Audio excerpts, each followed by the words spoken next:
When you allow an evil monster to grow, when you nurture it, when you help it reach maturity, don't be surprised when it turns its sights on you. And that is exactly what has happened to Ted Wheeler of Portland. Watch this 2-minute video created by Antifa as a warning to Ted Wheeler. Hello. We come to you as a small collective from within the anarchist and anti-fascist community. We do not speak for the whole, as each individual may carry different ideologies and beliefs about how things could, should, or will be accomplished. We hope with this message to simply convey a few points that are commonly agreed upon within this community. The mayor of this city is undeserving of his position. He has made it abundantly clear that windows to him are more important than human lives. But we are not just challenging the idea of having Ted as a mayor.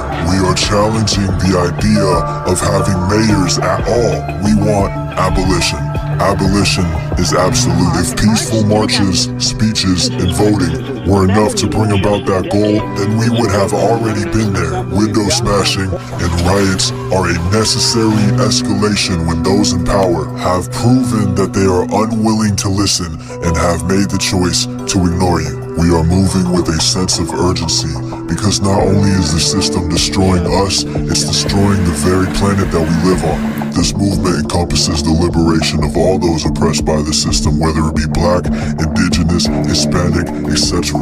Nobody owns this movement, and wanting to or trying to claim ownership of this movement just leads to more division, which is counterproductive to all of our goals. We are on the same side though, and the more time we spend fighting each other, the less energy we have to fight the true enemy. So let's start local, with our own city's failed leadership. Ted, we are asking for the last time that you resign. If you ignore this message outright, the destruction to your precious way of life is going to escalate. Blood is already on your hands, Ted, but next time, it may just be your own.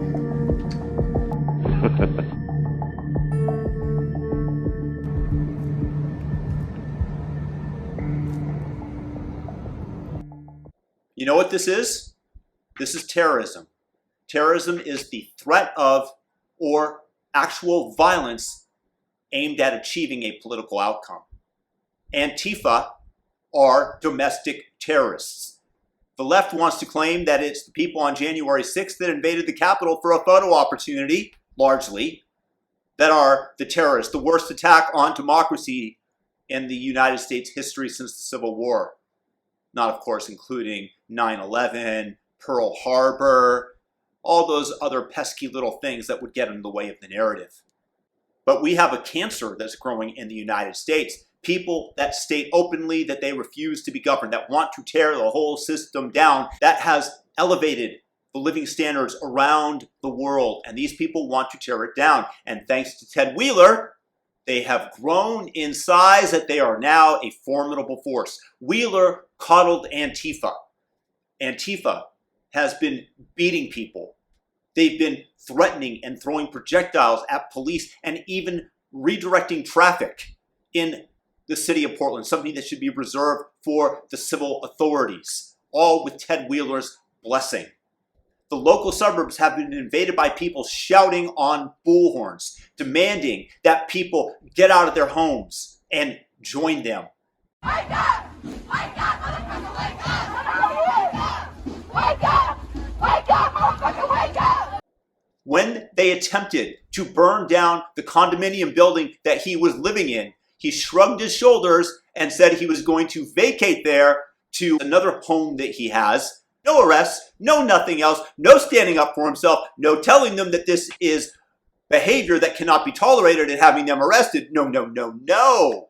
He supported them and told the feds to go back home when they were protecting the federal courthouse from attacks, when they were pointing lasers and blinding federal officers, when they were engaging every single night trying to burn down the courthouse. He sided with the protesters. I want to thank the thousands of you who've come out to oppose the Trump administration's occupation of our city. Protesters. That's the way the New York Times frames it. When they go and burn down the Apple store, they call that protesting. protest every single night. No, they're fucking riots. And Wheeler supported these people every single time, 100 straight days of riots. And now downtown Portland is a shell of its former self. No person in their right mind would open up a business there. The city is going to die in all likelihood unless you bring back the police, unless you encourage the police and raise the prices that you're willing to pay for their labor. Portland is a decimated city, and the psychology of anybody that would open up a business there has to be seriously questioned. He's not pressuring the Multnomah County DA, Mike Schmidt, to press charges for the people that police arrest every single night, letting them go multiple times to go back out into civil society and do damage and to tear down the system. He is aiding and abetting them. And now suddenly, after making the city utterly unlivable for its residents, he's decided that maybe they've gone too far. This is a man who got punched by a member of Antifa at a local coffee shop and didn't press charges against the guy.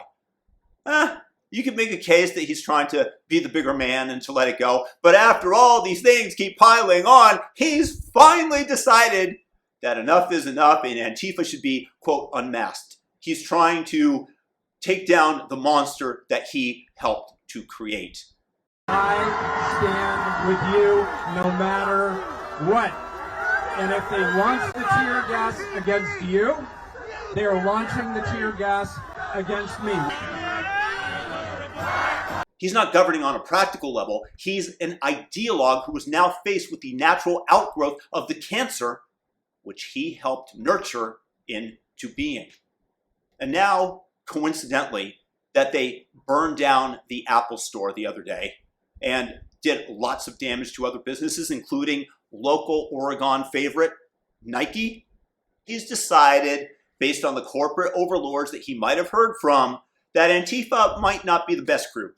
That this monster that he helped nurture, that this cancer that he helped grow, should be unmasked. And maybe they should be arrested. Maybe they should be put into jail, despite all the damage that they've previously done night after night, because it fit his political ideology, because it fit the Democratic agenda of having all the damage and destruction blamed on Donald Trump. Now suddenly that he's heard from his corporate overlords, he's decided, unmask Antifa. And they dox him. They threaten his life. Should we feel sorry for him? Should we stand next to Ted and say, no, guys, you got it all wrong? Well, let me show you. Here is a video of me in Africa touching and toying with a crocodile on a lake bank. Not the smartest thing to do. If I had died, would you feel sorry for me if the croc had pulled me down under? No, it would just be another Darwin Award winner. Rightfully so. Ted Wheeler, in this case, would be another Darwin Award winner. He helped nurture this monster, and now the monster wants to kill him, except that he did so at the expense of everybody else. When I'm there on the lake bank toying with the croc, the only person that is going to suffer the immediate damage is myself.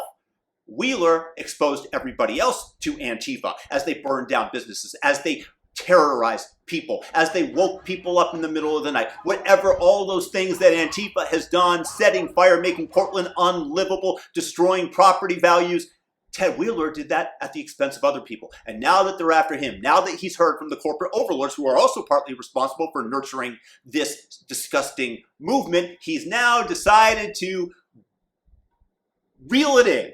But this is the whole Democratic, cynical agenda of using useful idiots to accomplish your aims in terms of removing Trump, in terms of getting the things down ballot that you want. Whatever that might be, we all know that it's a cynical political agenda. And now that the monster has come for you, Teddy boy, my suggestion, what I hope that you are brave enough to do, is to sacrifice yourself to the fire that you helped start. Put yourself on the funeral pyre. Jump on it and allow yourself to burn so that the rest of us can see just how deadly this force is. I don't think anybody deserves this possible martyrdom more than you.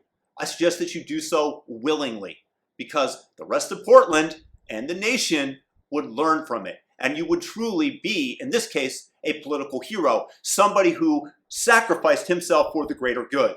Because in doing all you could to help these people undermine the system, thinking that you had the monster in check, you miscalculated. Portland deserves better. The nation deserves better than to coddle these communist terrorists. And again, Antifa are terrorists, not the people on January 6th that are on no-fly lists. It should be all these sickos in Antifa that go around destroying property, that go around making life miserable for other people, that want to install their values upon you by force. Those are the true terrorists. Sacrifice yourself, Ted. Or, like an old Western, you show up at high noon and Antifa lines up on the other side and you both draw pistols. And you see who survives. Either way, Teddy, if you do that and survive, I'll be cheering for you. And if you die, you'll be a martyr to the rest of us. You're kind of deserved of this condemnation, Ted. Peace and blessings to everybody else out there. If you have a comment, please leave it below and thumb up this video. Just thumb it up because otherwise YouTube will not spread it around. Peace out. If you're new, subscribe. Notification bell. Peace.